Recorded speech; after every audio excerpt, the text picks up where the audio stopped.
Welcome to HSA Jailbreak, where we show you how to stop wasting money in old health savings accounts and start compounding for the future. In this video, we will explain why consolidating HSAs can supercharge tax-free growth, compare the two ways to move your HSA money, and walk you through each step. We will also include important caveats and a brief disclaimer so you can proceed confidently.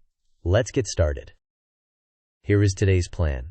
First, we will explore why old HSAs cost you in fees and missed growth. Next, we will compare the two ways to move your money: a direct trustee-to-trustee transfer and a 60-day rollover. Then, we will go step by step through each method. After that, we will cover fees, risks, and timelines.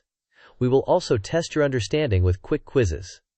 Finally, we will summarize key takeaways and outline your next steps. Before we dive in, a quick disclaimer. This video is for educational purposes only and is not tax, legal, or investment advice. Health savings account rules can change, and state tax treatment may vary. Consult IRS Publication 969 and consider speaking with a qualified tax professional. Finally, always verify fees, forms, and processes with both your old and new HSA custodians. With that said, let's continue. Let's define the problem. Many employer-selected HSA custodians charge maintenance or transfer fees and offer limited, expensive investment choices. This combination can quietly erode your returns and keep your savings from compounding effectively. Once employment ends, there is usually no benefit to leaving money behind. Consequently, consolidating into a low-cost, high-quality platform can be a powerful move. Why consolidate? Lower fees mean more of your money stays invested.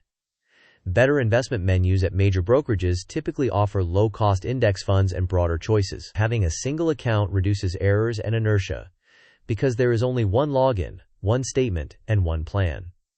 It also makes rebalancing and tracking contributions simpler. As a result, consolidation can directly improve long-term, tax-advantaged outcomes. There are two primary ways to move funds from an old HSA to a better platform. First is the direct trustee-to-trustee transfer. In this method, your new provider pulls the funds from your old custodian. It is typically the safest and simplest. Second is the 60-day rollover, where the old custodian sends the funds to you directly, and you must redeposit the full amount into your new HSA within 60 calendar days. Now, let's compare these methods side by side before we walk through them step by step. Here is a comparison. With a direct transfer, your new custodian typically handles the paperwork. It is not a distribution, so there is no 60-day clock, and you can do it as often as needed. However, the old custodian may charge a transfer out fee. With a 60-day rollover, funds are sent to you, and you must redeposit the entire amount within 60 calendar days. If you miss the deadline, the amount becomes taxable income and may incur a 20% penalty if you are under age 65. Also, rollovers are limited to 1 per 12 months across all HSAs. Next, let's visualize the decision flow. This decision tree shows the logical path. If you do not care about the transfer fee or want maximal simplicity and safety, choose a direct transfer. If you want to avoid the old custodian's transfer fee and are confident you can manage the 60-day timing and record keeping, a rollover may make sense. If you have already executed a rollover in the last 12 months, you should not do another and instead opt for a direct transfer. Once funds arrive, invest them appropriately. Let's walk through the direct transfer. First, open a new HSA at a low-cost provider. Second, in the new provider's portal, find the Transfer HSA form and complete it. You will need your old HSA account number and authorization. Third, the new custodian submits a trustee-to-trustee transfer request to your old custodian. Fourth, after 1 to 4 weeks in many cases, funds arrive by check or ACH. Finally, confirm the deposit and choose your investment allocation. Now, let's move on to the 60-day rollover steps. Now the 60-day rollover. First, request a distribution payable to you from your old HSA.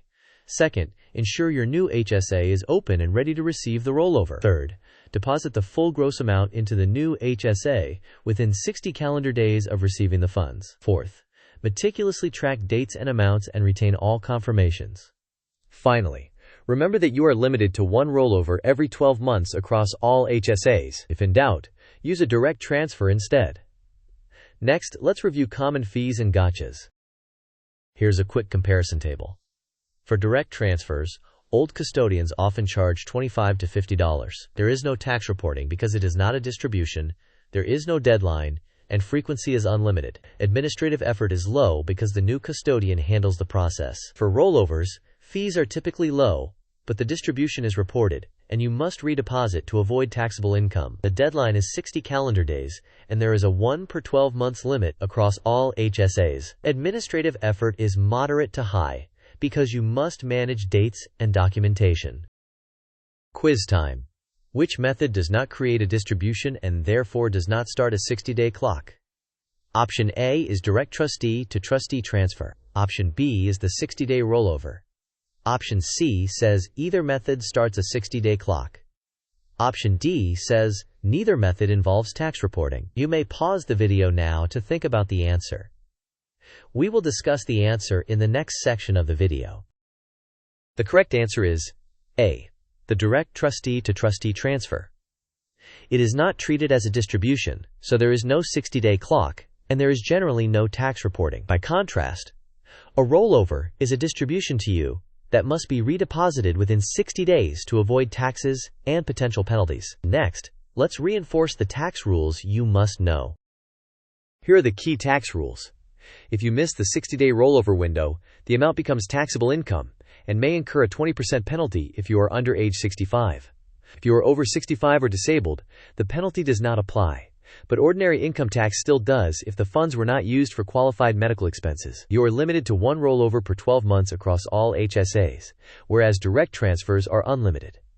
For most people, direct transfers are the simplest route. Second quiz. How often can you perform an HSA rollover where funds are paid to you and redeposited? Option A is unlimited. Option B is once every 12 months across all HSAs. Option C is twice per year per HSA. Option D is only after age 59.5. You may pause the video now to consider your answer. We will discuss the answer in the next section. The correct answer is B, once every 12 months across all HSAs. This limit applies to rollovers where funds are paid to you. Direct transfers, by contrast, are not limited in frequency. Now let's summarize the key actions you can take. Here are actionable tips.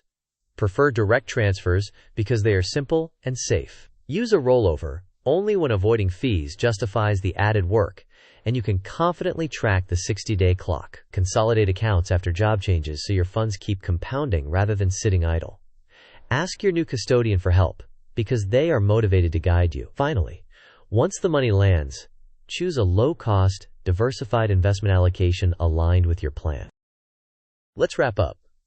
Old HSAs frequently carry higher fees and poor investment menus, which can suppress your returns. You have two ways to move money: direct transfers, which are easy and safe, and 60-day rollovers, which can avoid fees but demand careful timing and documentation.